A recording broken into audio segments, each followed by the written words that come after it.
Karnataka news beet follow ಮಾಡಿ, subscribe ಮಾಡಿ. ದೇಶದಲ್ಲಿ ನೀಟ್ ಎಕ್ಸಾಮ್ ಅನ್ನ ರದ್ದು ಮಾಡಲಾಗಿದೆ. ಪ್ರಶ್ನೆ ಪತ್ರಿಕೆಗಳು ಲೀಕ್ ಆಗ್ತಿದ್ದಂತೆ ಎಕ್ಸಾಮ್ ಅನ್ನ ಕ್ಯಾನ್ಸಲ್ ಮಾಡಿದ್ದಾರೆ. ಪ್ರಶ್ನೆ ಪತ್ರಿಕೆಯ ಸೋರಿಕೆಯ ಹಿನ್ನೆಲೆಯಲ್ಲಿ ನೀಟ್ ಎಕ್ಸಾಮ್ ಅನ್ನ ರದ್ದು ಮಾಡಲಾಗಿದೆ. ಇದೀಗ ಕೇಂದ್ರ ಸರ್ಕಾರ ಇಂಥದ್ದೊಂದು ಕಠಿಣ ನಿರ್ಧಾರಕ್ಕೆ ಕೈ ಹಾಕಿದೆ. ನೀಟ್ ಪ್ರಶ್ನೆ ಪತ್ರಿಕೆಯ ಸೋರಿಕೆಯ ಆರೋಪ ಬರ್ತಿದ್ದಂತೆ ರದ್ದು ಮಾಡಿದ್ದಾರೆ.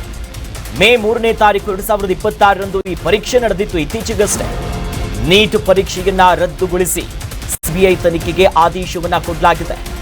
ಸಿಬಿಐ ತನಿಖೆಗೆ ಈಗ ಕೇಂದ್ರ ಸರ್ಕಾರ ಡೈರೆಕ್ಷನ್ಸ್ ಅನ್ನ ಕೊಟ್ಟಿದೆ.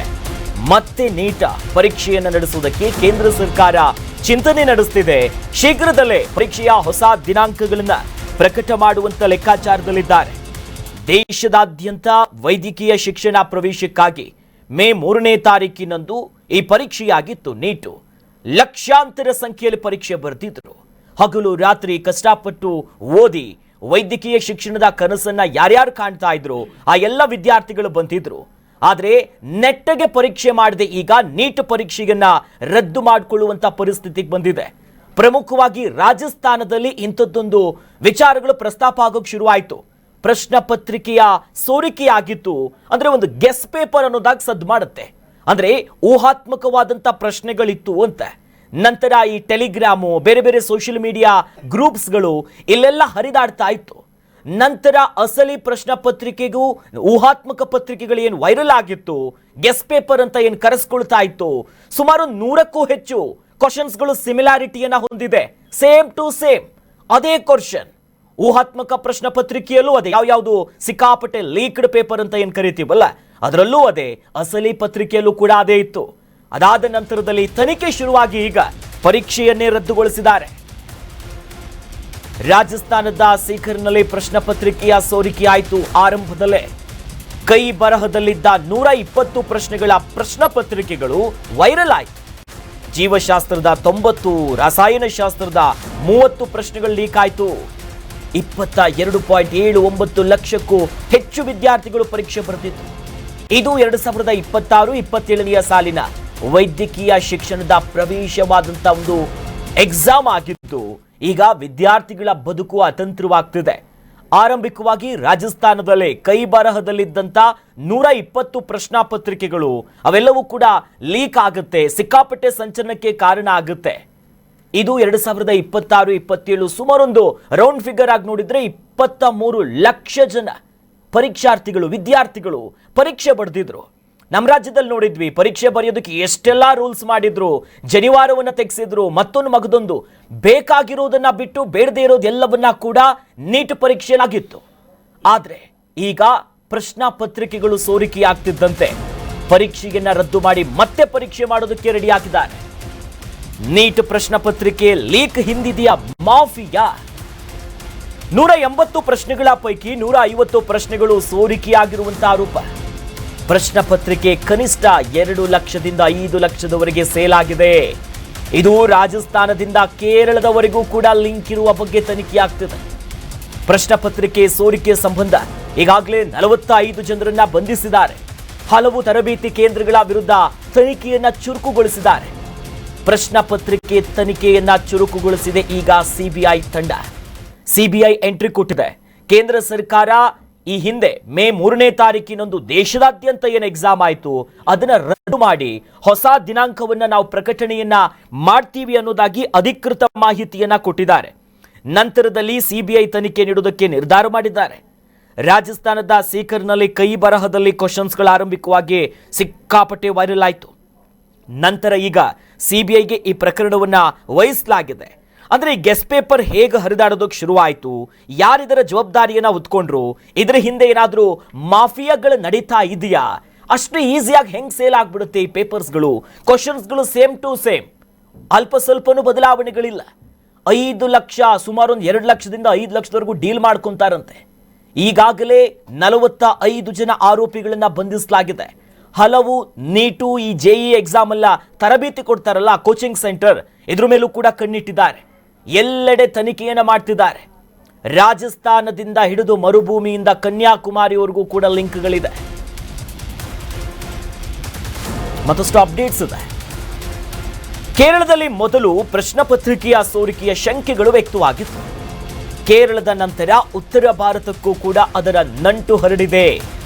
ರಾಜಸ್ಥಾನ, ಡೆಹ್ರಾಡೂನು ಇದು ಸೇರಿದಂತೆ ಹಲವೆಡೆ ಲಿಂಕ್ಗಳಿದೆ. ಪ್ರಾಮಾಣಿಕವಾಗಿ ಓದಿದ್ದಂಥ ವಿದ್ಯಾರ್ಥಿಗಳಿಗೆ ಇಲ್ಲಿ ಅನ್ಯಾಯ ಆಗಿದೆ. 20 ಲಕ್ಷಕ್ಕೂ ಹೆಚ್ಚು ವಿದ್ಯಾರ್ಥಿಗಳಿಗೆ ಅನ್ಯಾಯ ಆಗಿರೋದಿದೆ. MBBS ವಿದ್ಯಾರ್ಥಿಗಳಿಂದ ಪೇಪರ್ ರವಾನೆಯಾಗಿದೆ. ರಾಜಸ್ಥಾನ ಮೂಲದವನೇ ಆಗಿರುವಂಥ ಒಬ್ಬ ವಿದ್ಯಾರ್ಥಿ. ರಾಜಸ್ಥಾನ ಪೊಲೀಸರ ತನಿಖೆಯಲ್ಲಿ ಈಗ ಸತ್ಯಗಳು ಹೊರಗು ಬರ್ತಾ ಇದೆ. ನೋಡಿ, ಒಂದೆರಡು ಕಡೆಯಲ್ಲ, ಕೇರಳ, ರಾಜಸ್ಥಾನ, ಡೆಹ್ರಾಡೂನು ಸೇರಿದಂತೆ ಉತ್ತರ ಭಾರತದ ನಾನಾ ಭಾಗಗಳಲ್ಲಿ ಲಿಂಕ್ ಇದೆ.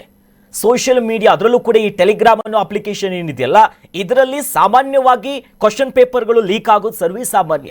ಬಟ್ ಇಲ್ಲಿ ಆತಂಕಕಾರಿ ಬೆಳವಣಿಗೆ ಏನು ಕೇಳಿದ್ರೆ, ಮತ್ತೆ ಇಂಥದ್ದೇ ಪರೀಕ್ಷಾ ಲೋಪಗಳಾಗ್ತಿದೆ ಅಂತಂದ್ರೆ ಇದರ ಹಿಂದೆ ದೊಡ್ಡ ಮಟ್ಟದ ಮಾಫಿಯಾ ಇದೆಯಾ ಅನ್ನೋದು ಒಂದು.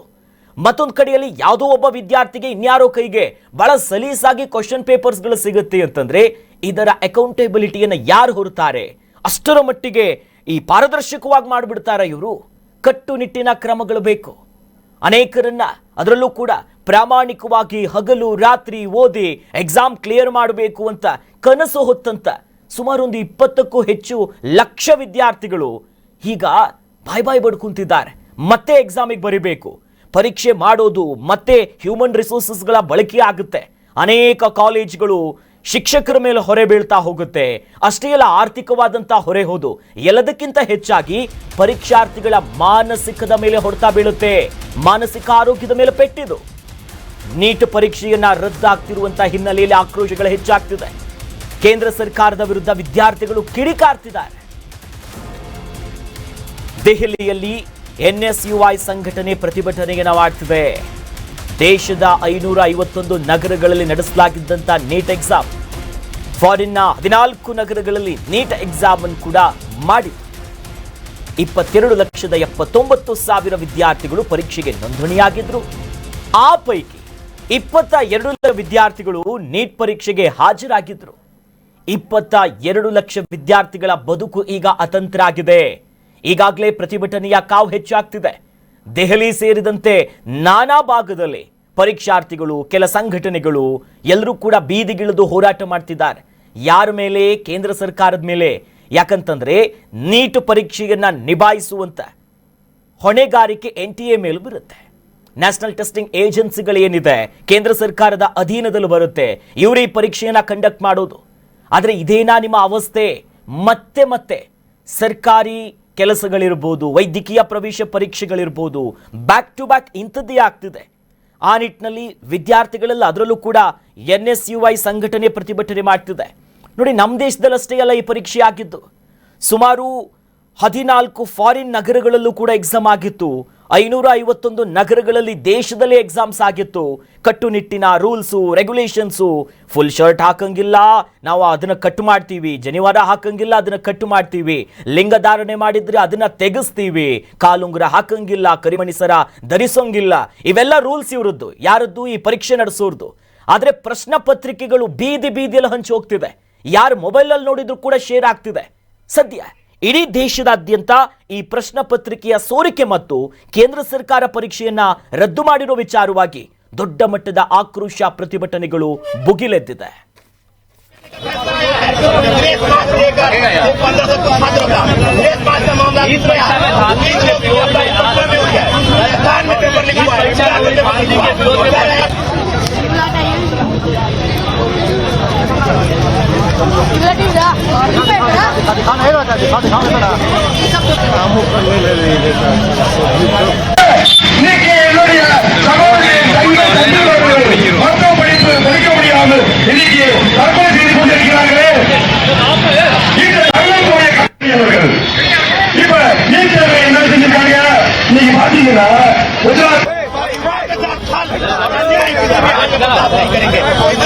सबसे पहले मैं उन लाखों बच्चों को और उनके पेरेंट्स को अपनी तरफ से पूरी संवेदना देना चाहता हूं जो इस परीक्षा के रद्द होने से प्रभावित हुए। मैंने भी अपनी जिंदगी में IIT का पेपर दिया था पहले, फिर सिविल सर्विसेज का पेपर दिया था। मैं जानता हूं कि किस तरह से कठोर तपस्या करनी पड़ती है। हमारा एक छोटा सा घर होता था वहां पे हिसार में, ऊपर एक छोटा सा कमरा बनवा लिया था। 24 घंटे उस कमरे में बैठा मैं तैयारी करता रहता। फॉर्चुनेटली उन दिनों में पेपर लीक नहीं हुआ करते थे। इतना गरीब परिवार होते हैं वो गरीब परिवार, कोचिंग इतनी महंगी है, कोचिंग करने के लिए कई लोग दिल्ली आके रुकते हैं, दिल्ली में किराए की जगह लेते हैं बच्चे, अपने माँ बाप, कई लोगों के माँ बाप अपनी सोना गिरवी रख देते हैं, जमीन बेच देते हैं बच्चे को कोचिंग कराने के लिए। और उसके बाद अगर पेपर लीक हो जाए तो उससे बड़ा मैं समझता हूं कि धोखा किसी के साथ नहीं हो सकता। और ये नीट का पेपर पहली बार लीक नहीं हुआ। मेरे ख्याल से एक बार 17 में हुआ था, एक बार 21 में हुआ था, फिर एक बार 24 में हुआ था और एक बार अब लीक हुआ है। 4 बार पेपर लीक हो चुका। तो पेपर ऐसे तो लीक होते नहीं है। इसका मतलब बहुत बड़े स्तर के ऊपर कुछ ना कुछ तो कल्यूजन है, मिली भगत है, पॉलिटिकल पेट्रोनेज है। मैं ये जानना चाहता हूं जिन्होंने 2017 का पेपर लीक किया था वो आज कहां हैं? उनको सजा मिली? जिन्होंने 2021 का पेपर लीक किया था उनको सजा मिली? ये पूरे देश के विद्यार्थी जो है, पूरे देश के विद्यार्थी जो हैं सड़कों पे हैं, नीट के विद्यार्थी सड़कों पे हैं। वो मांग कर रहे हैं कि सरकार कहां है, सरकार कहां है। आज जिन लोगों ने पूरी मेहनत और ईमानदारी से नीट के पेपर की तैयारी की, आज उनके भविष्य को 5-5 हजार, 10-10 हजार में जो है व्हाट्सएप पे और टेलीग्राम ग्रुप में जो है बेचा गया है। मैं सरकार से मांग करता हूं कि सरकार जो दोषी हैं उनके खिलाफ कठोर से कठोर कार्रवाई करे और जो भी इसमें शामिल है उनको कड़ी सजा मिले। इस तरीके से अगर पेपर लीक होते रहेंगे, मोदी सरकार और एनटीए पेपर कराने में कामयाब नहीं है। सरकार की कार्यशैली पर यह बड़ा सवाल है और हम लोगों को ये अंदेशा भी है कि इसमें सरकार और प्रशासन के कुछ लोग मिले हुए हैं और उनकी मिली भगत से जो है ये पेपर लीक हुआ है। आप देखिए कि 21 तारीख को, मतलब 1-2 दिन पहले ही पेपर जो है लोगों के व्हाट्सएप ग्रुप पे आ गया। 600 नंबर का पेपर हूबहू आज टेलीग्राम और व्हाट्सएप के ग्रुप में घूम रहा था। सरकार क्या कर रही थी, एजेंसियां क्या कर रही थी? ये एनएसयूआई के कार्यकर्ताओं, नीट के विद्यार्थियों का जो है ये सवाल है सरकार से। सरकार इसकी जवाबदेही देते हुए, धर्मेंद्र प्रधान इसकी जवाबदेही देते हुए अपना नैतिक जिम्मेदारी। कर्नाटक न्यूज़ बीट फॉलो ಮಾಡಿ, सब्सक्राइब ಮಾಡಿ।